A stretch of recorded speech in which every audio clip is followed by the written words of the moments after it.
இந்த செல்லக்காய் செடியில் வந்துங்க இன்றைக்கி கொஞ்சம் பழம்லாம் இருந்தது. நான் வந்து ஏற்கனவே ஒரு வாட்டி செல்லக்காய் செடி பற்றி வீடியோ போட்டிருந்தேன். ஒருத்தங்க கேட்டிருந்தீங்க காரக்காய் செடியான்னு. காரக்காய் இல்லைங்க, காரக்காய் வேறு, இது செல்லக்காய் செடி வேறு.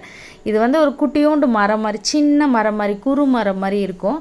இது வந்து காய் வந்து இப்படி 3 காய் 4 காய் ஒட்டிகிட்டு இருக்கும். இது பழுத்ததுக்கப்புறம் இந்த கலரில் இப்படி ஒரு மஞ்சள் கலரில் இருக்கும். ஆரஞ்சு வித் மஞ்சள் மாதிரி இருக்கும். நல்லா டார்க் ஆகிடுச்சுன்னா ஆரஞ்சு கலர் மாதிரி இருக்கும், இல்லைன்னா லைட் மஞ்சள் கலர் மாதிரி இருக்கும். இது ஒரு மாதிரி ஒரு ஸ்வீட்டாக இருக்குன்னு வைங்களேன். ரொம்ப சதைப்பற்றலாம் இருக்காது. உள்ளே வந்து விதை தான் அதிக பெருசாக இருக்கும். அந்த பழத்தோட சைஸ்லேயே கிட்டத்தட்ட விதையும் பெருசாக தான் இருக்கும். ஆனால் டேஸ்ட்டு பார்த்திங்கன்னா திரும்ப சாப்பிடவே தோணும். அந்த மாதிரி ஒரு டேஸ்ட்டில் இருக்கும். இது லைட்டாக ஒரு ஸ்வீட்டாக இருக்கும், ஒரு இனிப்பு கலந்த ஒரு சுவையில் இருக்கும். இன்றைக்கி கொஞ்சம் கிடச்சிது. இதெல்லாம் பல வருஷம் ஆயிடுச்சுங்க இதை சாப்பிட்டு. இல்லை எத்தனை வருஷம் இருக்குன்னே சொல்ல முடியாது. இன்றைக்கி கிடச்சிது, கொஞ்சம் கலெக்ட் பண்ணி எடுத்துகிட்டு வந்தேன்.